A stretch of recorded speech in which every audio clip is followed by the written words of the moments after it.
Taigi, pirmas pranešėjas bus Vytauto didžiojo universiteto profesorius Šarūnas Liekis, žinomas 20 amžiaus Lietuvos istorijos ir politologijos specialistas. Prašom žodį, Šarūnai. Labadiena, gerbimieji. Aš puikiai suprantu, kad čia visi po kavos pertraukos esate pavargę. Todėl aš norėčiau tiesiog pradėti savo kalbą tokiu, žodžiu, bandydamas susijęti su anksčiau šnekėjusiais. Tai visų pirma, su Nerijum Šepečiu, kuris vis dėlto minėjo, kad kitoniškos patirtis yra ignoruojamos vakaruose. Taip pat bandymas visas tas šnekėti apie monolitinį pasakojimą. Reikalingas jis tas monolitinis pasakojimas ar nereikalingas tas monolitinis pasakojimas. Na ir šitame kontekste aš norėčiau pradėti nuo to, kad pati vartosena to žodžio atmintis, kurią mes čia vartojame tam istorinėme kontekste, visų pirma, mes šnekame apie kultūrinę atmintį. Tai yra atmintį, kurią formuoja institucijos. Bažnyčia, mokykla ir tarp kitko reikia pasakyti tokią garsią frazę, kurią turbūt esate girdėję visi, kad pradinė mokykla tai yra pagrindinė tautiškumo ir etniškumo formuotoja ir kūrėja. Ir kita ta atmintis, kurią mes įvardiname kaip kolektyvinė atmintis, mūsų laikais labai blogai funkcionuoja, beraštėje visuomenėje, sakykime, toj pačioj Lietuvoje iki kokio 19 amžiaus pabaigos, jinai buvo pakankamai paplitusi atminties forma, tačiau su raštingumo masiniu išplėtimu, kitaip sakant, mes žinom tai, ką mes skaitome, arba tai, ką mums pasakoja mokytojai, kunigai ir panašiai ir panašiai. Kitaip sakant, mes patys iš savęs jokios čia atminties ypatingos nesinešam, mes neatsimenam, ką ten tas Vytautas darė, ar ką darė Basanavičius prie vieno ar kito stalo. Žodžiu, mes visų šitų dalykų tikrai neatsimenam. Tai čia toksai kaip nedidelė įžanga. Dabar atmintis akivaizdu yra susijusi su tapatybė. Su tapatybė, tai yra su saviidentifikacija. Dabar kaip ta saviidentifikacija veikia? Na, kada mes kalbame apie buvimą lietuviu ir turėjimą kažkokį tai kolektyvinės atminties atšvaitus ar apmatus, ar kaip lietuviui, sakykime, esant vienos ar kitos kultūrinės atminties nešėjai, iš principo mes visą laiką turime atsiminti, kad tas buvimas vienu ar kitokiu yra pakankamai natūralus ir čia visos tos, sakykime, nacionalizmo sociobiologinės teorijos aiškiai pabrėžia, kad yra tam tikra altruistinė predispozicija. Kitaip sakant, būti su kolektyvo teritorija ir su kitais simboliniais objektais. Kitaip sakant, žmonės natūraliai turi predispoziciją priklausyti grupiai, atpažinti savus ir kažkaip truputį geriau su jais elgtis negu su visais kitais. Tačiau problema yra ta, kurią pas mus tam viešajam šnekėjime paprastai ignoruoja ir ypatingai politikai ignoruoja, tai kad tik aplinka ir ugdymas lemia, ką individai suvoks kaip savo artimus.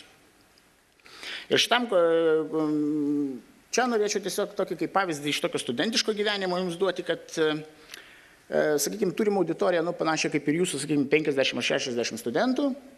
Ir jeigu jų paklausit, kuri kalba yra gražesnė, rusų ar lenkų?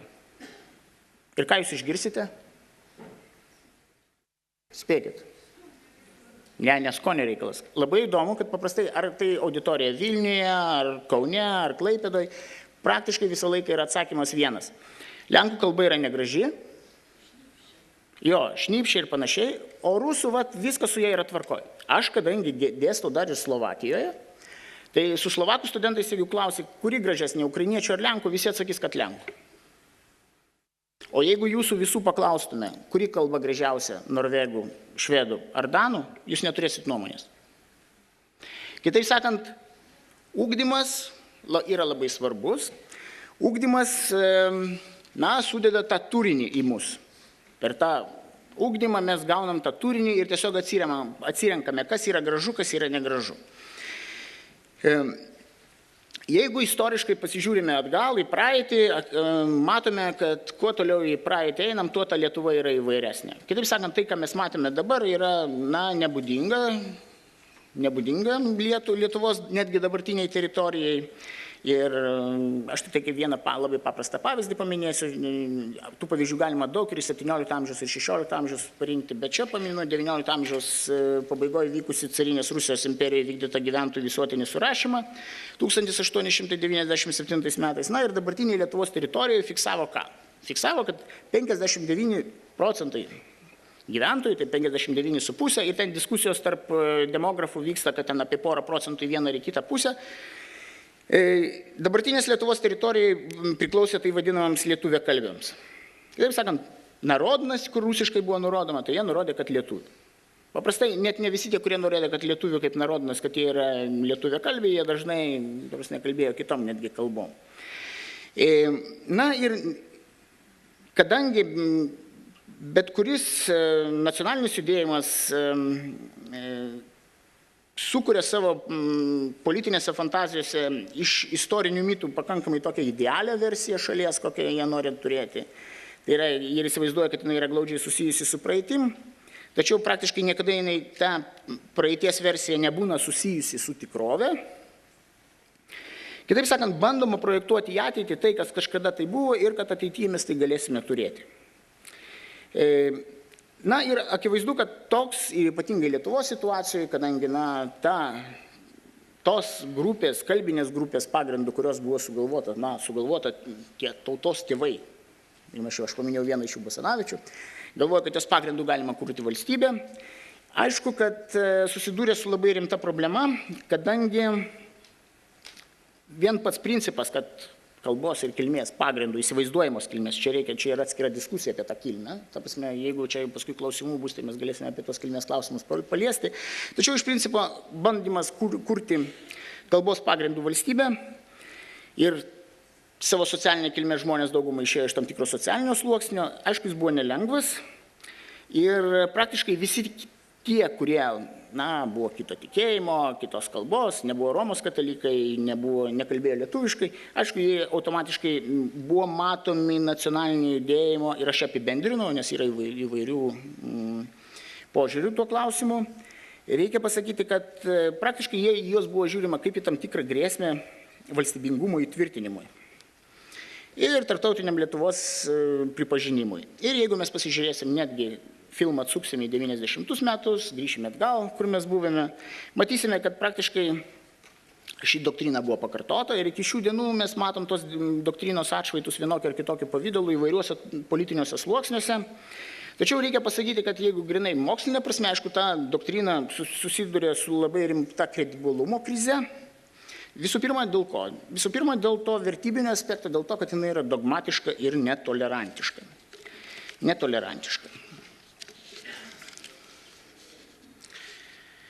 Kitaip sakant, ir čia, kada mes kalbam apie tą lietuvišką tapatybę ir kokiu turiniu ją pripildome, istoriniu turiniu kokiu pripildome, ir čia Nerijaus Šepečio tyrime mes puikiai matėm bendrą struktūrą. Mes matėm, ką žmonės vertina teigiamai, ką neigiamai. Tačiau, kada kalbame apie turinį, mes susidurime su turinio prasme labai rimta problema, tai kad vis dėlto bandymas išvedinėti šiuolaikinę besivystančią vėl lietuvišką tapatybę iš tarpukarinės tradicijos ir prieš Pirmą pasaulinį karą atsiradusios tradicijos susiduria su rimta vertybinė krizė šiuolaikinės Europos kontekste. Ir kuria prasme susiduria su krize tai, kad vis dėlto tarpukarinė ta lietuviška tapatybė jinai yra individualistinė, toliau neskatinanti tolerancijos, neskatinanti sąžinės laisvės, neturinti liberalių vertybių sampratos. Kitaip sakant, neturi visų tų bruožų, kurie yra patrauklūs šiuolaikinėme pasaulyje. Ir mes, jeigu pasižiūrėsime, sakykime, į tą lietuviškos kultūros raišką, mes pamatysime, kad praktiškai, visuomenėje mes turime visą eilę hipotetinių, kultūrinių ir buitinio autoritarizmo. Ir čia mes jau kada pradedam politiniam lygmenį šnekėti, kai vaikus auklėti, ten ar jos su diržu mušti ir panašiai, ką su tom žmonom daryti, kaip jas vaikyti. Žodžiu, kas patinka, kokie politiniai lyderiai mūsų visuomeniai patinka. Mes matom, kad iš principo visuomenėje vyraujančios vertybinės nuostatos, kurios yra glaudžiai susijusios su kultūrinės atminties turiniu,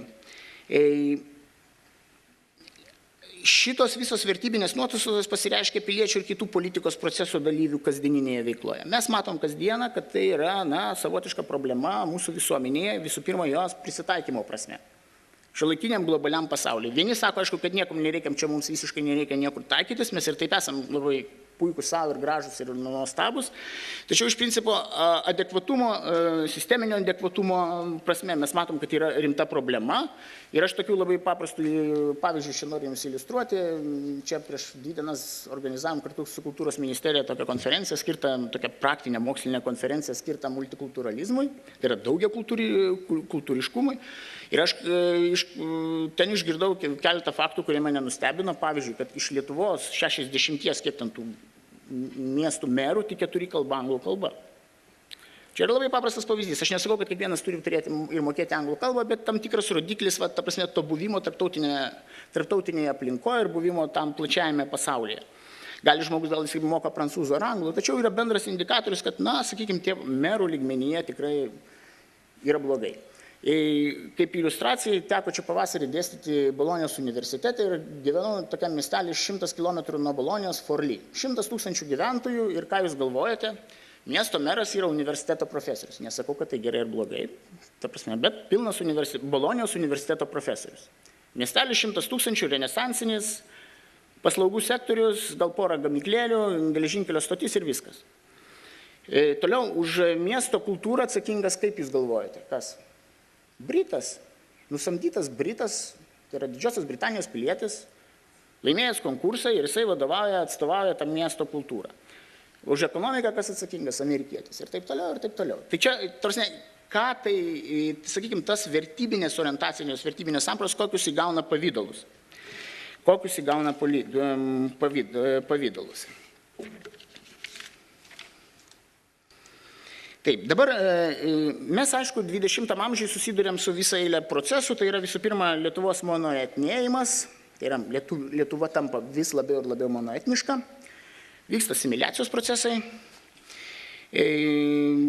pergyvena porą genocidų, kuriuos įvykdo 2 ūsuoti dėdės, jų kariuomenės, politiniai režimai ir, kitaip sakant, mes po truputį, kai visuomenė tampame kalbiškai, kultūriškai ir etniškai lietuvišką valstybę.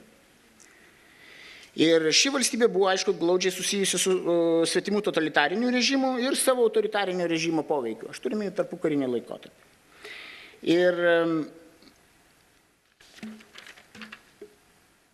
Ir tuo pačiu tas istoriniais argumentais grįstas naujosios Lietuvos projektas su Klaipėdos kraštu ir Vilniumi tapo vienu svarbiausių lietuvių tautinio gyvybingumo argumentų ir sutapo ne tik su autoritarinio laikotarpio ir tarybų Lietuvos partinio elito teigiama vizija. Etninė Lietuva dabartinėse sienose buvo pateikiama kaip istorinio lietuvių tautos vystymosi klimaksas. Tai sukūrė labai selektyvią orientaciją į praeitį tiek oficialiosios istoriografijos lygmenyje, tiek ir populiarios kolektyvinės atminties sluoksniuose. Ir turinys, praktiškai, kaip kolegos ir su tyrimais čia pastebėjo, akivaizdu, kad jis yra pilnas mitologijos, tai yra visa eilė mitų yra tautinių ir jo čia galėtume nagrinėti čia labai ilgai, čia yra iš tiesų paskaitų. Tema, tai yra vietos ir teritorijos mitas, kentėjimo ir išganimo, išrinktumo mitai, herojiški mitai, atgimimo mitai ir nuo jos pradžios mitai, tautinės vienybės mitas, kuris labai gyvas. Šitokia praeities interpretacija buvo glaudžiai susijusi su istoriniu paviršutiniškumu ir kultūrinė amnezija. Ir jeigu kaip pavyzdys, tas pats Vilniaus miestas, kada kalbam apie Vilniaus miestą, Vilniaus istorinės, pavyzdžiui, demografijos interpretavimas kaip lietuviško miesto glaudžiai buvo susijęs su žydų holokausto aukų vadinimu tarybiniais žmonėmis. Tai yra be tautybės, kalbos ir kultūros kažkas tokie. Tas pats, tarp kitko, daug ką primena ir, sakykime, lenkiško klausimo Vilnijoje interpretavimus. Lenkų lyg ir nėra, jie čia kažkokie tai atsikėlėliai, ta prasme, iš Baltarusijos susikėlė ir panašiai. Aš kalbu apie tą tokį populiarų, politizuotą šnekėjimą. Lietuviams, kaip ir kitiems rytų europiečiams, nei nacizmas, nei komunizmas nebuvo susijęs su nacionalinė kolektyvinė kalte. Mes visą laiką buvom linkę, kai visuomenė save susijęti su aukomis ir herojais, bet ne su budeliais. Tačiau tuo laiku, kai mes save mylime ir aukštiname, paprastai kitų nematome ir negirdime. Na, praktiškai visų tarybinių laikotarpių, ir aš jau truputį peršokau arčiau link mūsų, ilgą laiką stereotipai nukreipti prieš lenkus, vokiečius ir žydus klestėjo. Egzistavo savotiškas valdančiosios komunistų partijos konsensusas su kolektyvinėje atmintyje įtvirtintais stereotipais. Ir jie nekartą jau reiškėsi ir mūsų laikais kaip iracionali vakarų kaimynų baimė, grasinančių mūsų užimti ES plėtros procese. Na ir čia vėl, čia irgi tie pavyzdžiai iš Nerijaus Šepečio, kur čia, ta prasme, amerikiečiai grasina ir panašiai ir panašiai. Na ir neatsiejama, aišku, tokio pobūdžio tiek kultūrinės atminties, tiek kolektyvinės atminties proceso pusė yra užmiršimas. Čia kabutėse aš norėčiau pažymėti, kad tą žodį vartojame kabutėse. Na, analogiškai individualiai atminčiai būdingam užmiršimui turime priimti prielaidą, kad yra ir kolektyvinis užmiršimas, kurį galima skirstyti į pasyvų ir aktyvų. Na ir čia, kada kalbame apie lietuvišką situaciją, aktyviam užmiršimui yra būdingas sąmoningas selektyvumas, išstumiant į pasąmonę aukas ir joms suteiktą skausmą ir tuo pačiu vengiam šnekėti iš viso apie bet kokio pavydalo skausmą. Na ir aišku, mes susidurėm su ta problema, kad valstybinės institucijas, aišku, taip pat dalyvauja šito kultūrinės atminties manipuliavimo ir vienų procesų išryškinimo, kitų stumimai į užmirštį. Na, kultūrinė atmintis, aišku, būdinga praktiškai visiems lietuviams kaip grupiai, nežiūrint to, kad čia buvo labai išreikšta ankstesnių pasisakytojų apie tai, kad, na, toksai pakankamai skeptiškas požiūris, kad tie žmonės iš viso ten galvose neaišku, kas pas juos yra. Tačiau, kad iš principo, na, mes galim šnekėti apie kultūrinės atminties tipą, tokius visą eilę stereotipų, kurie vyrauja lietuvių tarpe.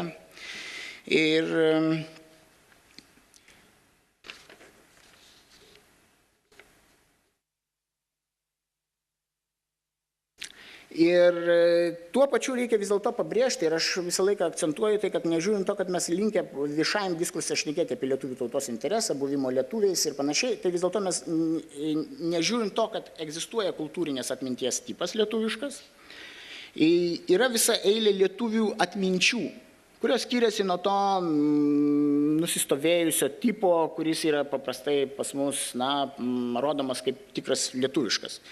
Na, tai pavyzdžiui, ten lietuviškumas kolektyviniai sąmoniai turbūt būtų kaip abstrahuotas į katinas, į kokį prisirišimą prie Cepelinų, Maironio, Smutkelių ir panašiai, ten buvimo Romos katalikų bažnyčios narių. Tačiau mes iš kitos pusės, na, ignoruojam testinumą visos eilės tradicijų, kurie egzistuoja Lietuvoje.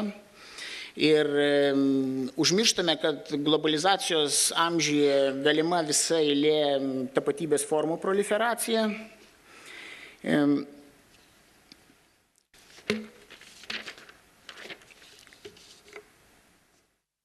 Ir kad kitas labai svarbus aspektas, ir čia, kur buvo klausimas iš mokytojų apie kad čia reikalinga kažkokia tai monolitinė nacionalinė politika to klausimu, kad vis dėlto reikia pasakyti, kad ir aš čia pilnai sutinku su profesorium Nikžentaičiu, kad vis dėlto bet kuriuo atveju, jeigu mes primetam vienokią ar kitokią tokio pobūdžio schemą, kurią bandom primesti visiems, kad lietuvis mėgsta krepšinį, pavyzdžiui, ne? Aš, pavyzdžiui, nemėgstu krepšinį ir aš nevaikštų nei varžybas, nei žiūriu krepšinį. Ir nelaikau, kad tai, ta prasme, rimta investicija iš mūsų pusės. Bet, ta prasme, visi sako, tu čia, čia blogas lietuvis, ne? Tačiau reikia pasakyti, kad šitame kontekste demokratinė retorika ir akademiniai tyrimai daro nedidelę įtaką tiek kultūriniai atminčiai, tiek kolektyviniai atminčiai. Taip pat mažai įtakoja tradicinės mėgėjiškas istorinių pasakojimų versijas ir jeigu sekate čia kokį Delfį, ten, ta prasme, kokie ten debatai vyksta ir panašiai, jūs matot, kad ten koksai akademinis paukštis iššoka, pasirodo viešai, bando kažką paaiškinti ir ten 1000 komentarų, kad jis netiesus, jisai kvailas, nieko nežino ir ta prasme apskritai. Nežiūrint to, kad tai jo profesija, jis nuo ryto iki vakaro duoną iš to valgo. Tačiau jis nieko nesupranta, kadangi, tai prieštarauja kam? Tai prieštarauja tiem nusistovėjusiems kultūrinės atminties stereotipams, kurie, reikia pasakyti, vienaip ar kitaip yra palaikomi valstybės. Labai priklauso, aišku, nuo partijų politinės orientacijos ir mes čia ankstesnėse užsiėmimuose šnekėjome apie dešiniųjų partijų įtaką šitiems procesams. Tačiau reikia pasakyti, kaip bebūtų, ta lietuviška atmintis yra konstruojama antagonistiniu principu. Tai yra nukreipiant vienas grupės prieš kitas. Na, visą laiką lietuviškoje mokslinėje bendruomenėje, nors ir tikrai neturėdami pakankamai empirinių tyrimų, daug šnekėjome apie lietuvišką subjektą ir jo istorinės sąmonės verifikacijos su istorinė atmintimi ir vertybinėmis nuostatomis.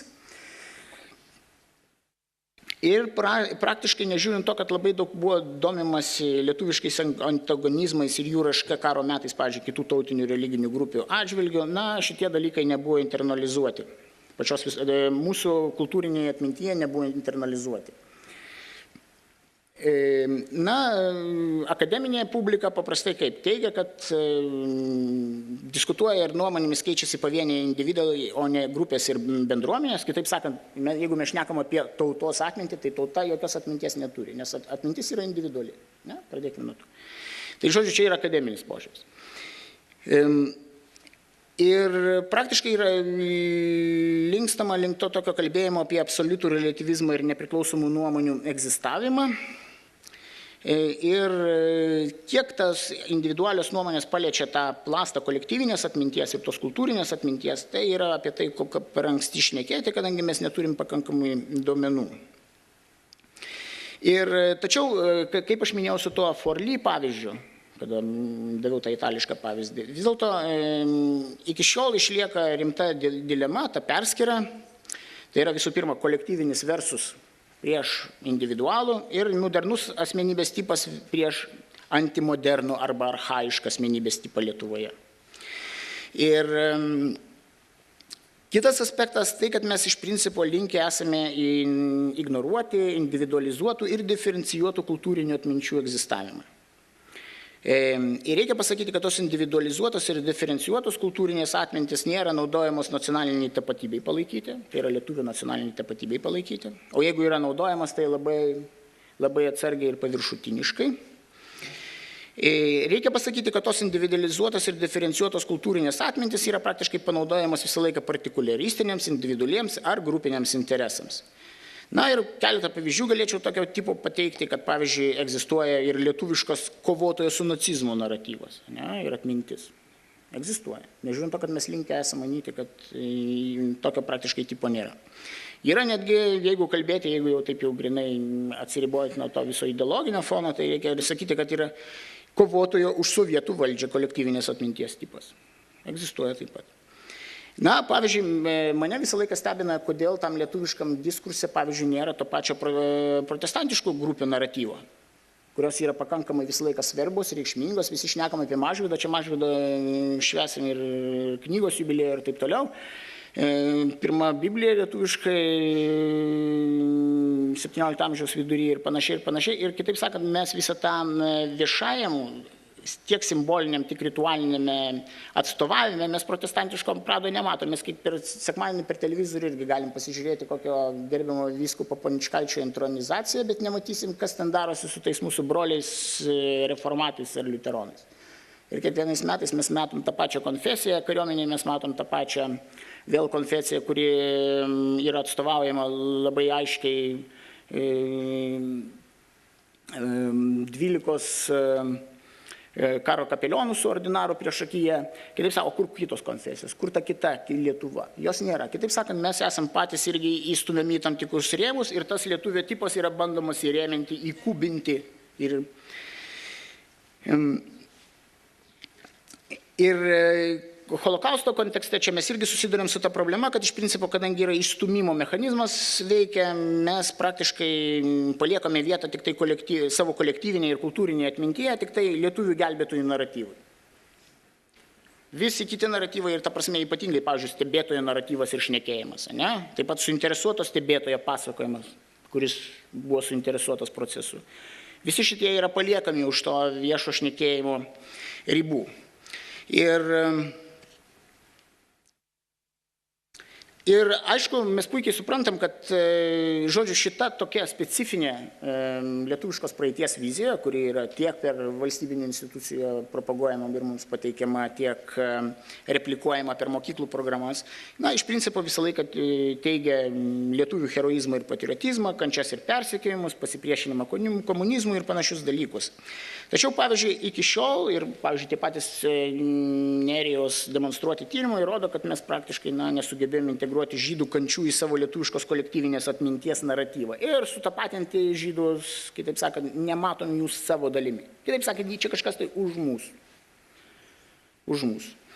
Ir tą patį galima pasakyti su visų lenkiškos kultūros plastų, sakykime, su tas visos diskusijos čia ir rėtinos viešai, čia, sakykime, kur čia laikas nuo laiko, čia akademinė publika, visi sako, palaukit, turėkit protą, nuo 16 amžiaus čia 80% visos Lietuvoje ir apie Lietuvą kurtos literatūros yra lenkų kalba sukurta, o jūs sakot, kad tik tai ta Lietuva, tik tai tas 20% nuo 19 amžiaus pabaigos ir prasideda su Žemaitė. Aš visą laiką tą Žemaitę paminiu, nes. Bet čia rimta problema yra. Tai yra rimta problema, ar mes sugebam tuo, sakykime, tą pačią žydų skausmą, žydų civilizaciją egzistavusi, kur yra, iš principo, šimtmečiais buvo religinė civilizacija, nebuvo jokia kita. Tai buvo luominė religinė civilizacija, mes apie jokią tautą nešnekam, nes aš su gerbiamu Alvydu Nikžentaičiu absoliučiai sutinku, kad nacionalizmo prasme, net jeigu kalbant apie lietuvišką nacionalizmą, mes kalbame apie konstruotą nacionalizmą. Tai prasme, viskas priklauso nuo mūsų, kokį mes turinį sudedam. Tai yra mūsų vadai, kokį sudėjo savo laiku, kaip jiems atrodė. Ir kaip pavyzdys, sakykime, tuo pačiu žydiškų klausimą aš galėčiau Vengriją paminėti, kur nuo 19 amžiaus vidurio, vengrų tauta yra sudaryta iš trijų konfesijų oficialiai. Tai yra judėjai, viena iš vengrų tautos dalių. Ir niekam Vengrijai klausimų dėl to nekyla. Antri yra evangelikai reformatai, ta prasme, kadangi 25% vengrų yra kalvinistai ir visi ir katalikai, ta prasme. Čia niekam dėl to jokių klausimų nekyla. Pas mus, aišku, dėl visos eilės pavėluotos industrializacijos, pavėluotos urbanizacijos svarbiausiai. Apskritai socioekonominio pavėlavusio vystymosi pas mus tai dabar negalima. Tai yra sunkiai įmanoma, sunkiai įsivaizduojama ir žmonės šito nepriima.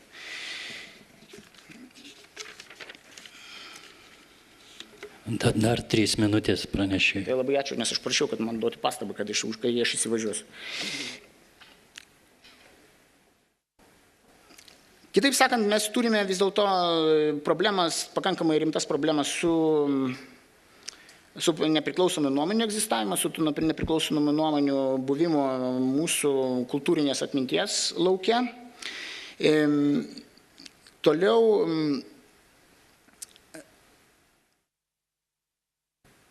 iš principo visą laiką esame linkę save matyti tik tai, totalitarinių režimų aukomis, tačiau ne vienokiais ar kitokiais vykdytojais, ir ta diskusija dėl Ambrazevičiaus irgi tai pakankamai aiškiai parodė. Ir čia yra savotiška problema, kadangi mes, jeigu, sakykime, tais pačiais žydiškais klausimais nepriimame žydų kaip vienų iš savų ir mes pasakojam, kokie mes geri buvom ir mes nepasakojam ir nesakom ten mea culpa, kad mes kažką blogai padarėme, ne? Kaip visuomenė, kaip lietuviai. Tai kitoj pusėje mes turėdami lietuvių kaip žyšaudžių naratyvą, mes niekur vieni prie kitų nepriartėjom. Kitaip sakant, mes pasakę A turim ir pasakyti B.